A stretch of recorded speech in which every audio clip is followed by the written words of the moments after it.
Hi hello నమస్తే, welcome to Suman TV. So right ను నాతో పాటు ఉన్నారు వీ క్యూబ్ నుంచి ఇండస్ట్రీ ఎక్స్పర్ట్ విశ్వనాథం గారు. Hi sir. అండ్ జావా అనేది చాలా కీ రోల్ ప్లే చేస్తుంది అంటున్నారు. వీ క్యూబ్లో కూడా ఎంతోమంది స్టూడెంట్స్ దాని మీద ఇంట్రెస్ట్ చూపించి జాయిన్ అవుతున్నారని కూడా మీరు చెప్తూ ఉన్నారు.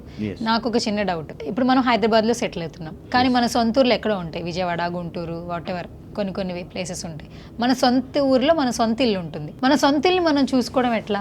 ఈ యాప్ డిజైనింగ్ వల్ల కానీ లేదంటే ఈ జావా వల్ల కానీ అది సాధ్యమవుతుందంటారా? ఇంతకుముందు నేను చెప్పినట్టుగా మీరు శాటిలైట్ ద్వారా మీరు గూగుల్ మ్యాప్ కానీ యాపిల్ మ్యాప్స్ కానీ మీరు యూజ్ చేస్తున్నారంటే జనరల్గా ఒక శాటిలైట్ ఎలా వర్క్ చేస్తుందండి? సో జనరల్గా ఒక 30,000 కిలోమీటర్స్ పైకి వెళ్తే కానీ భూమి గుండ్రంగా ఉంది అనే విషయం మనకు తెలియదు. సో భూమి గుండ్రంగా ఉంది అంటే మన 40 ఫ్లోర్స్ టవర్ ఎక్కితే సరిపోదు. ఈవెన్ ఎవరెస్ట్ ఎక్కినా కూడా భూమి గుండ్రంగా ఉందనేది మనం గుర్తించలేము.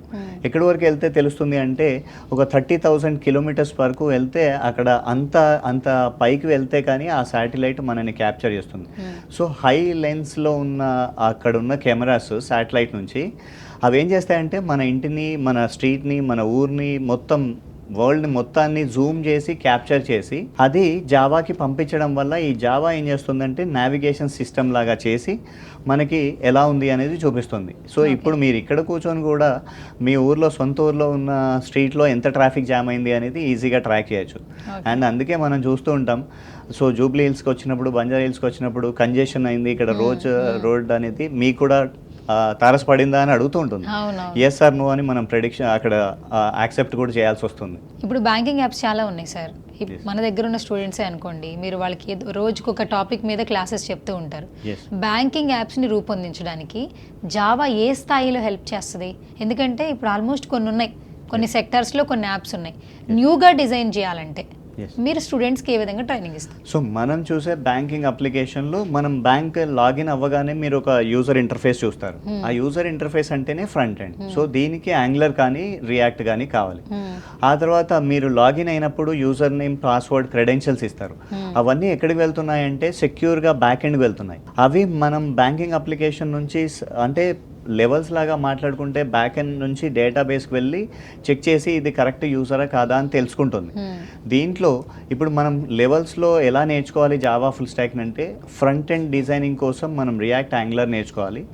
తర్వాత సేమ్ టైంకి ఒకే టైంకి మల్టిపుల్ యూజర్స్ లాగిన్ అవుతూ ఉంటారు. దీన్ని మనం కాంకరెన్సీ అంటాం, సైమల్టేనియస్ అంటాం, ప్యారలల్ ప్రాసెసింగ్ అంటాం.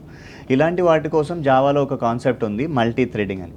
సో ఇప్పుడు మనం జావాలో మనం బ్యాంకు గురించి మాట్లాడుతున్నాం కాబట్టి సెక్యూర్ అప్లికేషన్స్ కోసం అని మనకు JWT అని టోకెన్స్ ఉన్నాయి. తర్వాత సెక్యూరిటీ కోసం security, Java security, spring security use చేసుకోవాల్సి వస్తుంది. దాని తర్వాత డేటా ఫాస్ట్గా రావాలి. సమ్టైమ్స్ మనం బ్యాంక్లోకి వెళ్ళి స్టేట్మెంట్ కావాలి అని అడుగుతుంటాం. 1 month స్టేట్మెంట్, 3 month స్టేట్మెంట్, అంత ఇమీడియట్గా ఒక PDF ఎలా జనరేట్ చేసి చెప్తుంది?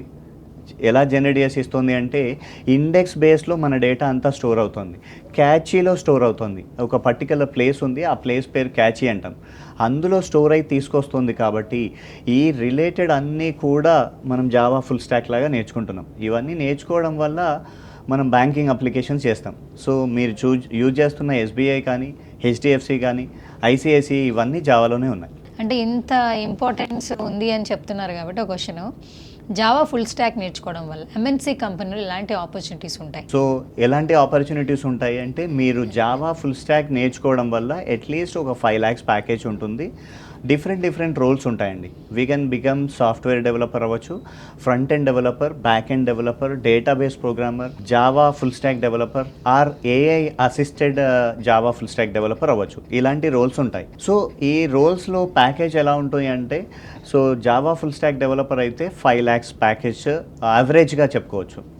అండ్ ఈ జావా ఫుల్ స్టాక్తో పాటు మీకు ప్రాబ్లమ్ సాల్వింగ్ స్కిల్స్ అయిన డేటా స్ట్రక్చర్స్ అండ్ అల్గరిథమ్స్ మీరు నేర్చుకుంటే ఇది కాస్త 5 to 8 lakhs ప్యాకేజ్ వరకు వెళ్ళే ఛాన్స్ ఉంది. ఒకవేళ ఈ జావా ఫుల్ స్టాక్ని ప్రాబ్లమ్ సాల్వింగ్ స్కిల్స్తో పాటు జనరేటివ్ AI, ఏజెంటిక్ AIతో కలిపి నేర్చుకుంటే మీ ప్యాకేజ్ 10 lakhs, 12 lakhs ప్యాకేజ్ వరకు కూడా వెళ్తుంది. Recently it has been proved. ఒక 2-3 members they got placed with 12 lakhs ప్యాకేజ్తో కూడా ప్లేస్ అయ్యారు. సో వీ క్యూబ్లో ఈ జావా ఫుల్ స్టాక్ నేర్చుకునే స్టూడెంట్స్ వాళ్ళ మైండ్ సెట్స్ ఏ విధంగా ఉన్నాయి సార్? సో డిఫరెంట్ పీపుల్ వస్తారండి. జనరల్గా డిగ్రీ పిల్లలు, కోడింగ్ అంటే భయం అనే పిల్లలు వస్తూ ఉంటారు. సో వాళ్ళకి కాలేజ్ లెవెల్లో ఎలా ఉంటుంది అంటే కాలేజ్ లెవెల్లో కోర్స్ కంటెంట్ ఫినిష్ చేస్తూ ఉంటారు, బట్ చిన్న చిన్న అనాలిసిస్ చేయకపోవడము లేదా లాజిక్ బిల్డ్ చేయడం. ఒక ప్రాబ్లం ఇచ్చారంటే ఒకటే కోడ్ రాయగలుగుతారు పిల్లలు, బట్ ఒక ప్రాబ్లమ్ని ఎలా సాల్వ్ చేయాలి అని తెలుసుకోవడం అనాలిసిస్. ఎన్ని వేస్లో సాల్వ్ చేయాలి అని తెలుసుకొని మల్టిపుల్ సొల్యూషన్స్ తెలుసుకోవడమే లాజిక్. సో వీక్యూబ్లో మనం ఏం చేస్తూ ఉంటామంటే ఒక ప్రాబ్లం చెప్పి దానికి అనాలిసిస్ చెప్పి మల్టిపుల్ సొల్యూషన్స్ చెప్తూ ఉంటాము. కాబట్టి ఫ్రమ్ ద స్క్రాచ్ అంటే వాళ్ళ బ్యాక్గ్రౌండ్తో సంబంధం లేకుండా టీచ్ చేస్తూ ఉంటాం. కాబట్టి సో డిగ్రీ పిల్లలైనా, బీటెక్ పిల్లలైనా, సిఎస్సి పిల్లలు, ఎంబీఏ, ఎంసీఏ పిల్లలు కూడా వచ్చి జాయిన్ అవుతూ ఉంటారు. వాళ్ళకి జావాని సింపుల్ చేయడమే మా లక్ష్యం. అండ్ ఇంకొకటి మెయిన్గా ఒక బిగ్ ఛాలెంజ్ ఏంటంటే రూరల్లో ఉన్న వాళ్ళకి డిగ్రీ, ఇంటరు తెలుగు మీడియంలో చదివేస్తున్నారు. తర్వాత ఇంగ్లీష్లోకి రావాలంటే భయం వేస్తుంది వాళ్ళకి. ఇంగ్లీష్లోనే మాట్లాడలేను, నేను బయటికి వెళ్ళి జాబ్ ఎలా చేస్తాను, ఇన్సెక్యూరిటీస్ ఎక్కువైపోతున్నాయి వాళ్ళకి. అలా ఇన్సెక్యూరిటీస్తో బాధపడే వాళ్ళకి మోటివేషన్ ఇస్తూ కాన్ఫిడెన్స్ బిల్డ్ చేసే విధంగా వీక్యూబ్లో ఎలా ట్రైన్ చేస్తారు? సో టెక్నికల్ చెప్పేవాళ్ళు చాలామంది ఉంటారు madam, but what we do technical నాలెడ్జ్తో పాటు ఒక స్టూడెంట్కి మేము పర్సనల్ కేర్ తీసుకుంటాం. అంటే ఏ స్టూడెంట్ ఏ పాయింట్ దగ్గర స్ట్రక్ అయ్యారు, వాళ్ళు మీరు అన్నట్టుగా నిజంగా కమ్యూనికేషన్ స్కిల్స్ ల్యాకింగ్లో ఉన్నారా, లేదా కమ్యూనికేట్ అవుతున్నారు బట్ ప్రజెంటేషన్ స్కిల్స్లో ల్యాక్ అవుతున్నారా, లేదా టెక్నికల్ స్కిల్స్లో ల్యాక్ అవుతున్నారా అనేది కనుక్కొని అలాంటి వాళ్ళను పర్సనల్ కేర్ తీసుకొని వాళ్ళని ఫాలోఅప్ చేసుకోవడం జనరల్గా మేము చేస్తూ ఉంటాం. డైలీ మా ప్రాసెస్లో ఉంది. అండ్ మీరు అన్నట్టుగా ఇప్పుడు స్టూడెంట్స్ దగ్గర ఉన్న ప్రాబ్లం ఏంటంటే దేర్ ప్రజెంటేషన్ స్కిల్స్. వాళ్ళు ఇంగ్లీష్ మాట్లాడలేకపోవడం అనేది దగ్గరే ఆగిపోయారు. కానీ ఇంగ్లీష్లో మాట్లాడితేనే జాబ్స్ రావట్లేదు, అంటే ఇంగ్లీష్లో మాట్లాడితేనే జాబ్స్ వస్తాయి అనే ఫీలింగ్లో ఉన్నారు. కానీ ఇంగ్లీష్లో మాట్లాడితేనే జాబ్స్ కాదు, ముందు తెలుగులో కూడా ఆ టెక్నికల్ టాపిక్ని చెప్పగలిగితే ముందు భయం పోతుంది. ఆ భయం పోవడం వల్ల మన ఫ్రెండ్స్లోనే, మన నలుగురిలోనే మనం మాట్లాడలేకపోతే కంపెనీ వాళ్ళ దగ్గర మాట్లాడలేము. సో ఫస్ట్ వాళ్ళ భయాన్ని పొడగొట్టి వాళ్ళ ఫ్రెండ్స్లో గ్రూప్లో మాట్లాడించి వాళ్ళతో సెమినార్స్ ఇప్పించి ప్రజెంటేషన్ స్కిల్స్ ఇంప్రూవ్ చేయించి ఆ తర్వాత ఇంగ్లీష్ ఆటోమేటిక్గా వస్తుంది. ఆటోమేటిక్గా మనం 5 రోజులు తెలుగులో మాట్లాడామంటే ఆ టెక్నికల్ టాపిక్ని 6వ రోజు మీకు తెలియకుండా మీరే అలైన్ అయిపోతారు ఇంగ్లీష్లోకి.